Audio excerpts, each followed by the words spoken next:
Thanks for watching Afternoon Live.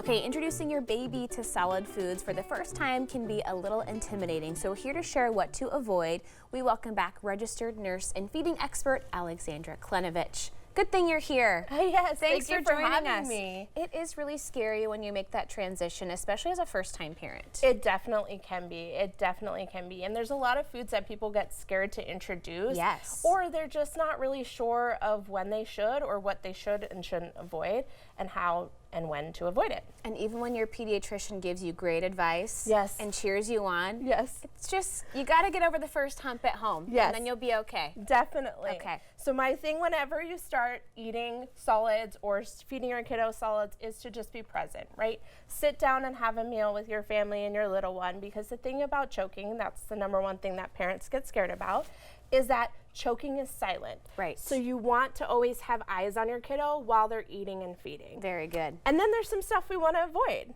And there's probably some things here on the table that you wouldn't really think of, like some fruits and vegetables. Yeah. So the main thing we want to kind of avoid is anything that's super hard or challenging or has a tough peel or rind. Oh. So apples with their peel and they're also hard. Carrots, blueberries because they're round. Those are a huge choking hazard. Interesting. Strawberries, although they are big, they're not necessarily always the easiest to eat. Okay. Especially if you don't have teeth, Right. like most babies. Yeah. And then, of course, like the somewhat usual ones is the gummy fruits, so fruit snacks, Yeah. gummy bears, any chewy candy, and then nuts, whole nuts, no matter the size. Any dried fruit, so raisins, prunes, any Yeah. of that you want to try and avoid as well. Any hard candies, so like M&Ms or gummy bears, or again, those are also round, so we want to try and avoid that. Right. And then the thing that people kind of forget about, but because it seems like it would be easy, is popcorn. And popcorn's a huge choking hazard. It is. Yeah, and so are chips because Yes. they're hard. So we want to try and avoid majority of what you see on this plate until the age of 4. Okay. But you want your kiddos to eat blueberries and strawberries and apples Right. and carrots. So how do we work that in? How do we do it? Yeah. So we're going to make some modifications, and that's the best way to offer it. So for Perfect. if you have a younger child or like younger in age and they're just starting solids, your best bet is going to be steaming or like stewing Yeah. any vegetables or fruits. There you go. So you can steam the apples and make them really, really soft. Same thing with the carrots. Make them soft, and basically you want any object, be that meat or cheese or vegetables, to pass what's called the pinch test. There you go. So we want to be able to easily pinch it between your fingers like this and have it be soft. And it doesn't have to be super overwhelming or take a bunch Nope. of time. I remember boiling carrots for my littles all the time. Yep. 10 minutes on the stove, they'll be okay. Yep, and even like certain vegetables like spinach, you can easily get that bag of spinach at the Sure. grocery Yeah. store and just throw it in the microwave and There you steam go. it there.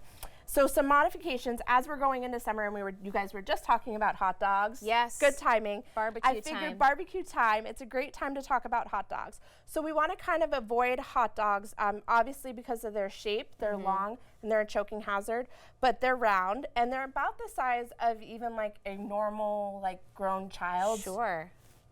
esophagus, their Right. airway. So the best way to offer a hot dog, so grab your knife, Okay. is we're gonna cut it halfway Right. down the center, long ways, so Okay. lengthwise. And we're gonna have kind of like a sandwich of a hot dog, and then Okay. you're gonna cut each half again Okay. into like long strips. Perfect. So I commonly do this up until, like, I still do this for my 6 or 7-year-old, honestly. Yeah. And she loves this idea because she loves ketchup with her hot dogs, and that means more ketchup gets on more There of the you hot dog. go. Anything with a dip is always Yes. enticing. Okay. And then if you have smaller kiddos, you could even slice this further, right? So if this one, Oh, okay. this one's a little wide, I would slice it a little further so Okay. it's even. And then from there, you can leave it like that. And if your child's usually between the ages of 9 months to 12 months, they Okay. develop what's called their prancer grasp, and that's this motion. Okay. And commonly, that's when you'll see your kiddos start eating those Cheerios. Sure. So you can offer it like that so that they're able to grab it. You could Oh, even nice. slice it shorter Yeah. so they have shorter and then can take But it bites. doesn't have to be teeny, teeny, tiny. They can manage that keep an eye on them. Yep, Okay. exactly. And then, you know, if you have an older toddler, again, we're trying to avoid these foods without modifications Right. till the age of 4. So your 2-year-old's going to want a hot dog Yeah. during hot dog season.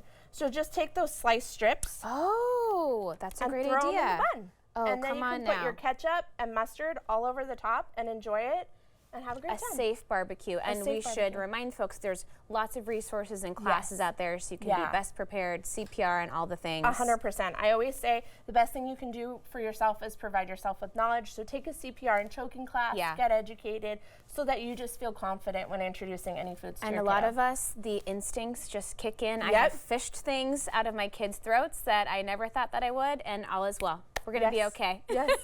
Great to see you. Great to see you. Thank Thanks so for having much. me. We'll have these tips and more information about Alexandra on our website at katu.com. We'll be right back with more Afternoon Live right after this.